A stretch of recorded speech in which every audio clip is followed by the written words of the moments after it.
మనోవికాసం student number 1 part 7కి స్వాగతం.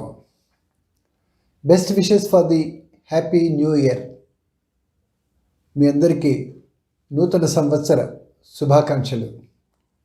కిందటి సంవత్సరం 2020 చేదు అనుభవాలు, నేర్చుకున్న పాఠాలు గుర్తు చేసుకుంటూ నిరాశ నిస్పృహ చెందకుండా మరెంతో స్ఫూర్తితో నూతనోత్సాహంతో చైతన్యవంతంగా కొత్త సంవత్సరంలోకి అడుగిడదాం. కిందటి సంవత్సరం అందరికీ తీరని కష్టాలే.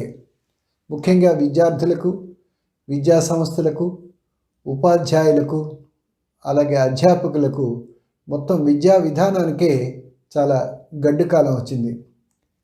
విద్యార్థులకు ప్రజల వద్దకే పాలనలాగా విద్యార్థుల వద్దకే చదువులు, ఇంటి వద్దకే చదువులు అన్నట్టు ఆన్లైన్లో చదువులతోటి కొన్ని కష్టాలు. కనుక ఈ నూతన సంవత్సరం మనందరికీ మంచి జరిగి మన కలలు పండి అన్ని రంగాల్లో అభివృద్ధి సాధిస్తాం. విద్యార్థులందరూ ఎప్పటిలాగా స్కూల్స్కి, కాలేజెస్కి వెళుతూ చదువుల్లోనూ ఆటపాటలతో ఎంజాయ్ చేస్తారని భావిస్తూ, అలాగే గతం 2020కి గుడ్ బై చెప్తూ 2021కు స్వాగతిస్తూ ఈ కొత్త సంవత్సరంలో న్యూ ఇయర్లో న్యూ ప్లాన్స్, న్యూ రిజల్యూషన్స్తో స్టూడెంట్స్ ఎంతో ఉత్సాహంతో, కుతూహలంతో ముందుకు వెళ్ళాలని ఆకాంక్షిస్తూ, అలాగే మీరంతా ఎంతో తెలివైన వాళ్ళు ఎలాంటి చోటైనా రాణిస్తారని ఈ పద్యం మీకు ఒకటి చెప్తాను చూడండి. అడవిలోన పూచినంత మల్లె తావి దాగదు, చెట్టు కింద బోధిస్తే గురువు విలువ తగ్గదు, పూరి గుడిసెలో ఉన్న కారడువుల ఉన్న ధీమంతుల తేజస్సు లేసమైనా తరగదు. దీని భావం ఏంటంటే, అడవిలో పూచిన మల్లెపూల సువాసన ఏమాత్రం తగ్గదు. చెట్టు కింద ఒక మంచి గురువు బోధిస్తే ఆ గురు బోధన విలువ కూడా తగ్గదు. అలాగే పూరి గుడిసెలోనూ లేదా కారడవిలోనూ మనం ఎవరైనా నివసించి ఉన్నవాడి యొక్క తేజస్సు కూడా, ధీమంతులైన తేజస్సు కూడా తగ్గదు అని ఈ పద్యం యొక్క భావం. మీరందరూ కూడా అలాంటి వాళ్ళే అయినా సరే, దీనికి కొంత మన ఎంత తెలివితేటలున్నా కూడా ఏకాగ్రత అన్నది చాలా అవసరం. ఏకాగ్రత అన్నది చాలా ముఖ్యం. ఎందుకంటే concentration is must, it is very very important. దాన్ని ఏకాగ్రతకి మనస్సుని మనం అదుపులో చేపెట్టుకోవాలి. మనస్సు అంటే ఏంటి? ఇది ఆలోచనల సమూహం, ఆలోచనల పుట్టమాట. This is a flow of thoughts. అది ఆగవు, నదీ ప్రవాహంలాగా అలా వచ్చేస్తూనే ఉంటాయి. దాన్ని కట్టడి చేయడం అంత సులభం కాదు. It's not so easy, but it's not difficult. ఈ మనస్సుని కోతిలాంటిదని కూడా మనం చెప్పుకోవచ్చు. కోతి అనేది కళ్ళు తాగితే, కోరికలు అనే కళ్ళు తాగితే దాన్ని అసలు పట్టుకోలేము. అందుకు దీని కొన్ని మన ప్రికాషన్స్, జాగ్రత్తలు తీసుకుంటే మనస్సుకి మనం ఏదైనా అలవాట్లు చేస్తే తప్పనిసరిగా ఆ అలవాటుని అది పట్టుకుంటుంది. సపోజ్ పలానా టైంకి మనం ఇది చదువుకోవాలి, పలానా టైంకి మనం ఆడుకోవాలంటే ఆ టైంకి మనకి ఆ పని చెయ్యాలి అనే ఒక సంకల్పం వస్తూ ఉంటుంది. కాబట్టి మనం మనస్సుకి అలవాటు చేయడంలో ప్రాక్టీస్ ఇస్తూ ఉండాలి. కానీ మనం చదువుకునేటప్పుడు అక్కడ చుట్టుపక్కల ఉండే ప్రదేశం, మనం చదువుకునే ప్లేస్ అంతా కూడా పరిశుభ్రంగా, నీట్ అండ్ క్లీన్గా ఉండాలి.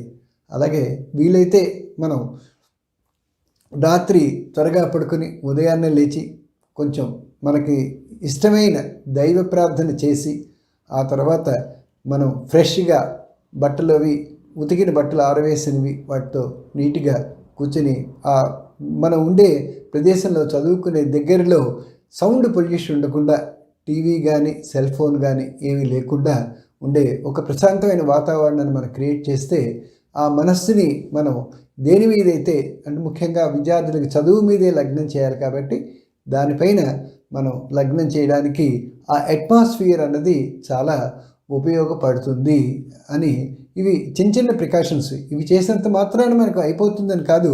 ఇప్పుడు డాక్టర్ ఉన్నాడంటే ఎవరైనా ఆపరేషన్ చేయాలి అంటే ఆ ఆపరేషన్ థియేటర్లోకి తీసుకుని వెళ్ళి ఆపరేషన్ చేస్తేనే అతడు పూర్తి కాన్సన్ట్రేషన్ చేయగలడు. అంతేగాని ఎక్కడ పడితే ఎక్కడ ఏ రూమ్లో పడితే ఆ రూమ్లో ఆపరేషన్ చేయలేరు కదా. అలాగే ఇది కూడా అలాగే దేవుడి మందిరంలోకి వెళ్ళి అక్కడ పూజ చేసుకుంటే అక్కడ మనస్సు స్థిమితంగా ఉంటుందన్నమాట.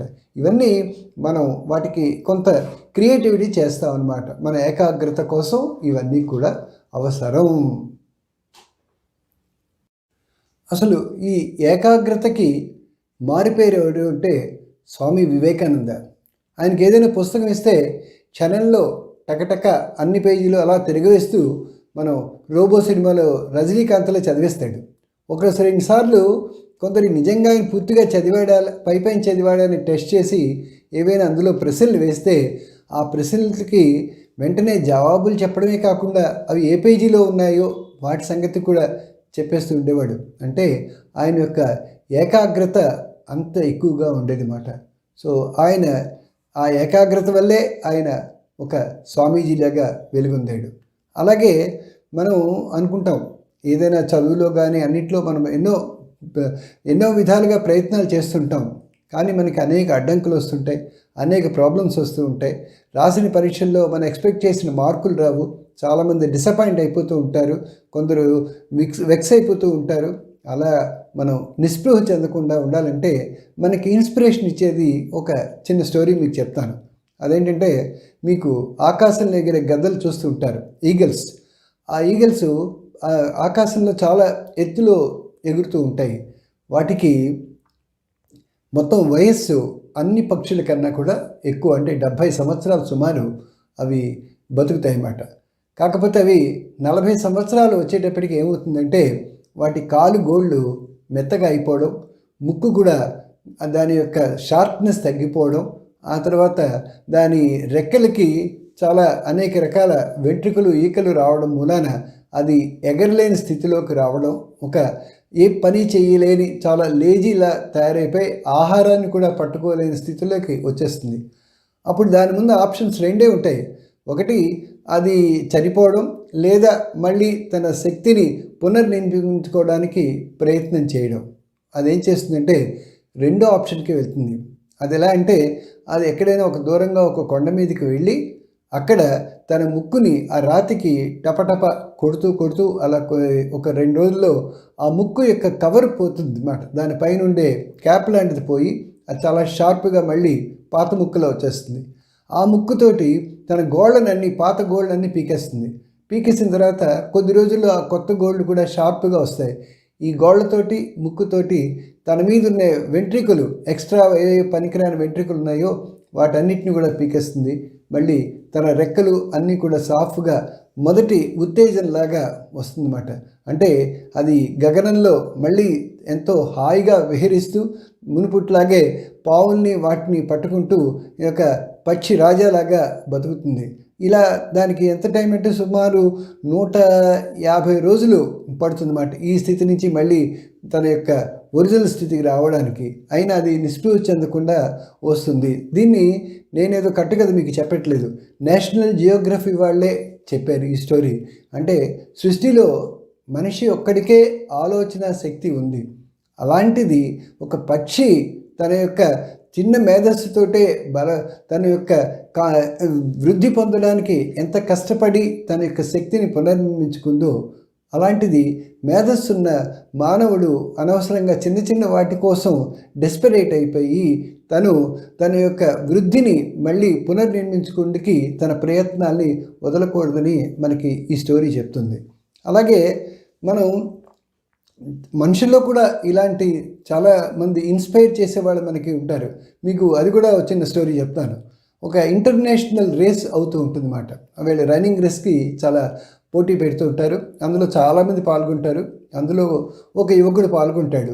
ఆ యువకుడు ఎలాగైనా చాలా పట్టుదలతో ఈసారి రన్నింగ్ రేస్లో మెడల్ సంపాదించాలి ఒక కృత నిశ్చయంతో రెడీ అవుతాడు. వెంటనే అది గన్ పెలగానే రన్నింగ్ రేస్ స్టార్ట్ అవుతుంది. అందరూ ఆతురతో ఆ టోర్నమెంట్లో ఎవరు విన్నర్ అవుతారా అని చూస్తూ ఉంటారు. ఈ యువకుడు కూడా చాలా పరిగెడుతుంటాడు. ఈయనకి అది లాస్ట్ ఛాన్స్ మాట. ఆ టోర్నమెంట్లో ఎలాగైనా మెడల్ సంపాదించాలి ఎంతో కృషితో చాలా పరిగెడుతుంటే ఎంతో ఉత్కంఠగా అందరూ చూస్తూ ఉంటారన్నమాట. ఇంకా ఈ యువకుడేమో జస్ట్ 10 మీటర్లు ఉన్నది, క్రాస్ చేసేస్తే ఆయన మెడల్ వచ్చేస్తుంది అనే సంతోషంలో ఉన్నప్పుడు దాన్ని మన కింద పడిపోతాడు. ఎందుకు పడిపోయాడో తెలుసా? ఆయన యొక్క షూ యొక్క సోల్ ఏమో పక్కకి తిరిగిపోతుంది అన్నమాట. దానివల్ల ఆయన కింద పడిపోతాడు. అంటే ఆయన ఓటమికి ఆ షూ అంటే ఏదైతే స్ట్రాంగ్గా లేకుండా పనికిరాని షూ, ఒకటి పనికిరాని కంపెనీది షూ వల్ల అతని యొక్క విజయానికి దూరం అయిపోతాడు. వెంటనే అప్పుడు ఆయన ఏం చేస్తాడో మీరు ఆలోచించారా? ఆయన ఏం చేస్తాడో మీరు అసలు ఆలోచించగలరా?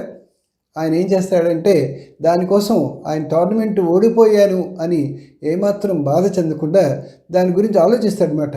నాలాగా మళ్ళీ ఎవరికి ఇట్లాంటి దుస్థితి రాకూడదు అని చెప్పి అతను ఒక షూ కంపెనీ పెడతాడు.